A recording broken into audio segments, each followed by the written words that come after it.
নমস্কার বন্ধুরা, কেমন আছেন সবাই? আশা তো রাখছি সকলেই ভালো আছেন, আর আমিও এখানে খুব ভালো আছি। অন্যান্য দিনের মতন আজকেও চলে এলাম আপনাদের সাথে একটা দিন শেয়ার করে নিতে। সকাল সকাল ঘুম থেকে উঠেই আগে বাসে জামা কাপড় যত ছিল সমস্ত কিছু কাচাকুচি করে নিয়েছি এবং চানটাও করে নিয়েছি। এরই মধ্যে ঘর মোছা থেকে আরম্ভ করে এই সমস্ত কাজকর্ম আমার কমপ্লিট। এবারে চলে এলাম আগে ঠাকুর পুজো করে নিতে। সকাল সকাল ঠাকুর পুজো করে নিলে কিন্তু একটা পজিটিভ এনার্জি তৈরি হয় মনের মধ্যে।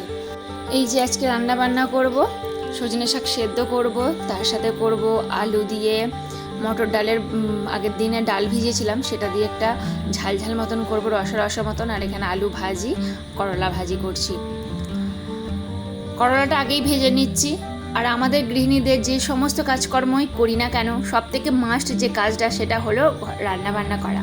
রান্নাবান্না কিন্তু আমাদের একটা দিনের জন্যও রেহাই নেই। আর অন্যান্য কাজকর্ম তবুও একটু আগে পরে বা একদিন না করলেও হয়তো চলে, কিন্তু রান্নাবান্নাটা মাস্ট, এটা করতেই হয়। এটা শুধুমাত্র আমি না, প্রত্যেকটি গৃহিণীর ডেলি রুটিনের মধ্যেই পড়ে। আর রান্না বান্নাটা ঠিকঠাক টাইমে হলে পারে বাড়ির আরও যে অন্যান্য সদস্যরা আছে তাদেরও তো কাজ করতে বেরোতে, বা বাড়ির আরও আদার্স যে সমস্ত কাজকর্মগুলো আছে, বা ছোটো ছোটো বাচ্চারা আছে তাদেরও তো অনেকটাই সুবিধা হয় ঠিকঠাক টাইমে রান্না বান্নাটা করে নিলে। তো সবার আগে আমি ওই জন্যই রান্না বান্নাটা আগে কমপ্লিট করে নেবার চেষ্টা করি। ছোটো মেয়েটা আজকে যেহেতু আমার কাছে এখন নেই, 1.5 থেকে 2 ঘন্টার মতন গেছে পুরানো বাড়িতে, শাশুড়ি মা এসেছিলেন, ওকে নিয়ে গেছে। আর এই 1.5 থেকে 2 ঘন্টার মধ্যে প্রায় আমি সমস্ত রকম কাজকর্মই কমপ্লিট করে রাখার চেষ্টা করব। যেমন ওইদিকে একটু রান্না বান্না বসিয়ে দিয়েছি, আর রান্না বান্না করতে করতে যতগুলো বাসনপত্র পড়ে থাকে সেগুলোই চেষ্টা করি একদম কম কম যখন থাকে তখনই মেজে নিতে। অনেকটা যখন বাসনপত্র একসাথে মাজতে যাই তখন যেমন সময়টাও একবারে লেগে যায়, ঠিক তেমনি কিন্তু কাজকর্মটা অনেকটাই দেরি হয়ে যায়। তো আমি চেষ্টা করি যখনই রান্না বান্না হয়, হয়তো তরকারিটা করে নিচ্ছি বা একটা দিক ভাজা হচ্ছে, কোনো পটল বা মাছ ভাজা হচ্ছে, তখনও যা সমস্ত টুকটাক কাজকর্মগুলো থাকে তখন করে নেবার।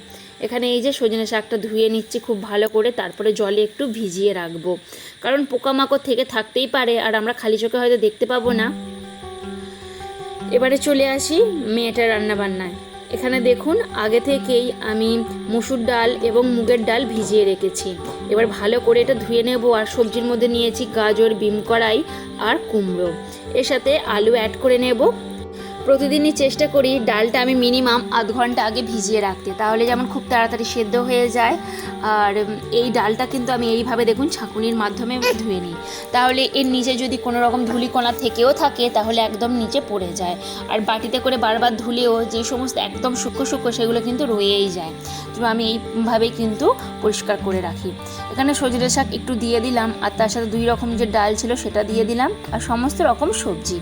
এর সাথে অ্যাড করে নেব সামান্য পরিমাণে হলুদ, আর দিয়ে দেবো সামান্য পরিমাণে লবণ। যেহেতু আমাদের ভাতটা আগেই হয়ে গেছে, তো সেখান থেকে আমি সামান্য পরিমাণে ভাত এখানে দিয়ে দিলাম। আর যেহেতু ভাতের পুষ্টিগুণটা বজায় রাখা দরকার, সেই জন্য ফ্যানটাও একটু দিয়ে দিলাম, কারণ শুধুমাত্র যদি ভাতটা দিয়ে আর আমি জল দিয়ে সেদ্ধ করি তাহলে কিন্তু কোনো রকম পুষ্টিগুণটাই পাবে না। তো আমি সেই জন্যই এখানে ফ্যান দিয়ে দিলাম, আর তার সাথে দিয়ে দিলাম ভাতটা। আর আমি তবে এটা ডক্টরকে আগেই জিজ্ঞাসা করে নিয়েছিলাম, কারণ এই পদ্ধতিটা আমার মাথা থেকেই বেরিয়েছিল। আর ডক্টরকে জিজ্ঞাসা করে নিয়েছিলাম, তো উনি বলেছিলেন হ্যাঁ ঠিকঠাক আছে, এইভাবে করতে পারেন। তো সেই অনুযায়ী করি আর কি। এখানে আলুটাও ভাজি করে নিচ্ছি। আর এবারে একটা কথা বলি, যে আমাকে আগের দিনেই একটা দিদিভাই কমেন্ট করেছিলেন যে বাচ্চাটা এখন 1 বছর হয়নি, কেন লবণ দিচ্ছ? লবণটা কিন্তু কিডনির জন্য খারাপ। তো এটা আমারও আগে ধারণা ছিল বা আগে জানতাম, যাই বলেন না কেন। তো আমার মেয়ে যখন 7 মাস বয়স ডক্টরের কাছে গিয়েছিলাম, কোনো একটা কারণে হয়তো সর্দি করেছিল, আমার ঠিক মনে নেই। তো ডক্টর কী খাবে এরকম একটা লিস্ট করে দিয়েছিলেন। তো তখন আমি জিজ্ঞাসা করে নিয়েছিলাম যে লবণটা কি খাবারে অ্যাড করা যাবে? তো উনি যেটা বলেছিলেন, হ্যাঁ অবশ্যই দেওয়া যাবে, তবে সারা দিনে যে কোনো একটা খাবারে দেবেন। তো সেই অনুযায়ী আমি ভাতটাতেই অ্যাড করি। আর এটাও বলেছিলেন যে প্রথম থেকে যদি আমরা বাচ্চাদেরকে লবণ না দিয়ে থাকি তাহলে কিন্তু ওদের ওটাই অভ্যাস হয়ে যাবে, এবং পরবর্তীতে যখন আমরা লবণ দিয়ে সেই ভাতটা দিতে যাব বা কোনো রকম খাবার দিতে যাবো, ওরা কিন্তু সেরকমভাবে খেতেও চাইবে না। আর অল্প পরিমাণে দিলে এটা কিন্তু কোনো রকম ক্ষতিও হবে না, প্লাস এতে আয়োডিনযুক্ত যে লবণটা আছে সেটাই দিতে বলেছেন। তো সেই রকমভাবেই আমরা দিয়ে থাকি। এটা আমি ভেবে দেখলাম যে উনি একদম ঠিকই বলেছেন, কারণ আমি আমার একটা অভিজ্ঞতা শেয়ার করি। আমার বড় মেয়ের বয়স প্রায় 7 বছর হতে গেল। তো প্রথম থেকেই ওকে আমি যখন ছাতুটা খাওয়াতাম লবণ দিতাম না, আর সেটাই কিন্তু ওর অভ্যস্ত হয়ে পড়েছে। এখন যদি কোনো দিনও ওর ছাতুতে সামান্য পরিমাণে লবণ দিয়ে থাকি তাহলেও বুঝতে পারে, আর একদমইও খেতে চায় না। আর আমার জায়ের মেয়েও কিন্তু পুরো সেম অভ্যস্ত হয়ে পড়েছে, কারণ আমার দেখা দেখি আমার জাওয়ার মেয়েকে প্রথম থেকে ছাতু খাওয়াতো আর ওই যে লবণ না দিয়ে, তো সেক্ষেত্রে কিন্তু ওর মেয়েও এখনও পর্যন্ত ওই যে লবণ দিলেই ও ছাতুটা খেতে চায় না। আদারওয়াইজ ও কিন্তু যে কোনো ধরনের খাবারে মানে লবণ দিলে খায়, কিন্তু এই যে ছাতুটা আমরা প্রথম থেকে খাওয়াই না, তো ওটা ওরও যেমন অভ্যস্ত হয়ে পড়েছে আমার মেয়েরও সেম। তো সেটাই আর বলা আর কি, যে প্রথম থেকে যেটা আমরা অভ্যাস করব, শুধুমাত্র যে খাবার দাবারের ক্ষেত্রে বলছি না, বাচ্চাদের প্রায় সমস্ত কিছুতেই সেটাই কিন্তু ওদের আস্তে আস্তে অভ্যাসে পরিণত হবে। আর এখানে দেখুন আজকে বিছানাটাকে ভালো রকমভাবে গুছিয়ে নিচ্ছি। রোজ দিন হয় কি চেষ্টা করি সকালের দিকে একবারে গুছিয়ে নিতে, কিন্তু ওই যে সকালের দিকে যদি গুছাতে যাই তাহলে রান্নাবান্নাটা অনেকটাই কিন্তু চাপ হয়ে যায় বেলার দিকে রান্নাবান্না করতে। তো এইভাবে প্রথমে রান্না বসিয়ে এসে রান্নাটা যখন তরকারিটা একটু সেদ্ধ হচ্ছে বা মাছটা যখন অর্ধেক ভাজা হচ্ছে, এই টাইমে এসে আমি এই ঘরের সমস্ত রকম কাজকর্মগুলো করে ফেলি, তাহলে একই সময়ের মধ্যে অনেক কাজ করে ফেলা যায়। আর সময়ের কাজ যেমন সময়ও হয়ে যায়, ঠিক তেমনি কোনো রকম অসুবিধা হয় না যে আদারওয়াইজ কখন কোন কাজটা করবো আর কি।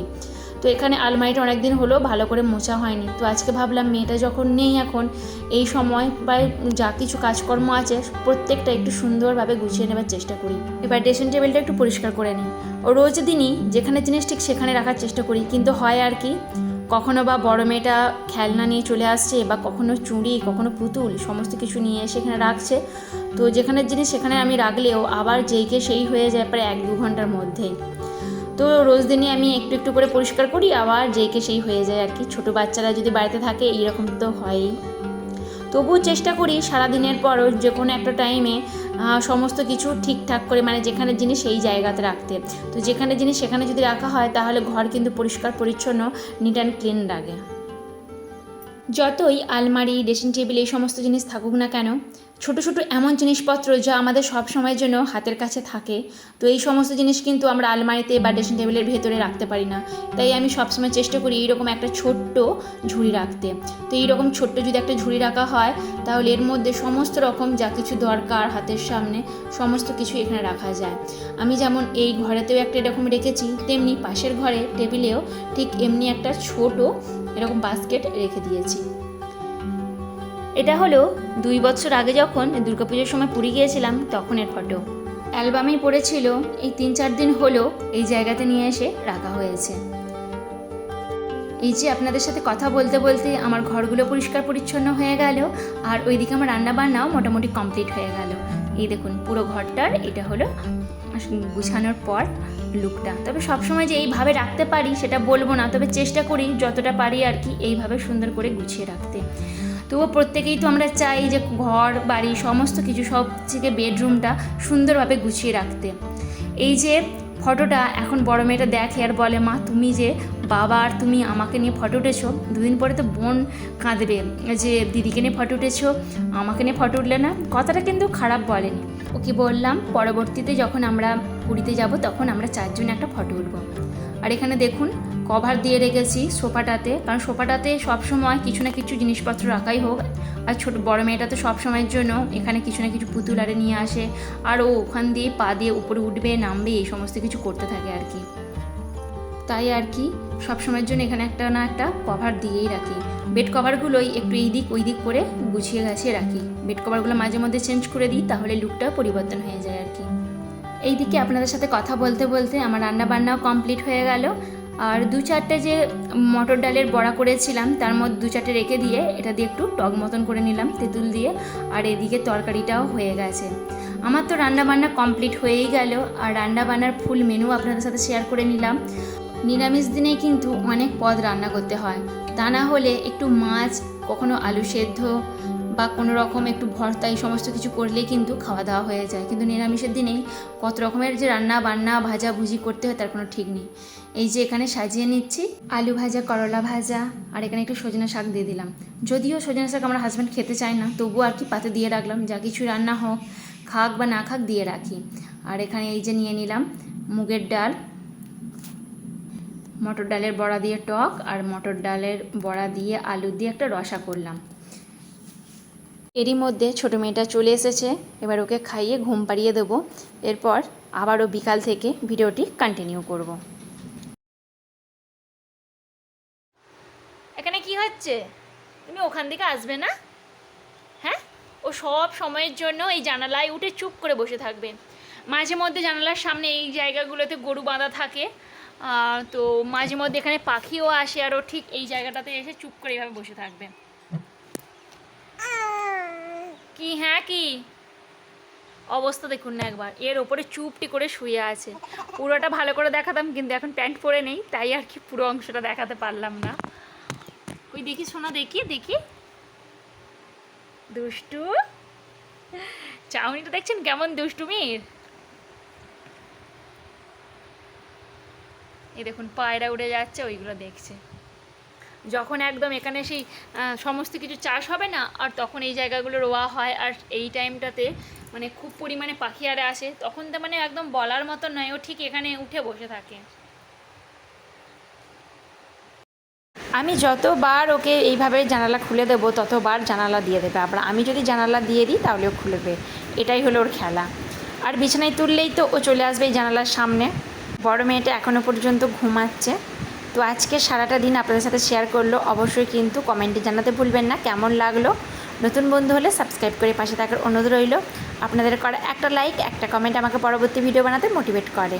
তাহলে আজ এই পর্যন্তই রইল। আবারও দেখা হচ্ছে নেক্সট কোনো একটি ভিডিওতে। ততক্ষণের জন্য ভালো থাকুন, সুস্থ থাকুন, আর সকলকে নিয়ে হাসি খুশি থাকুন। শেষ পর্যন্ত আমার সাথে থাকার জন্য ধন্যবাদ।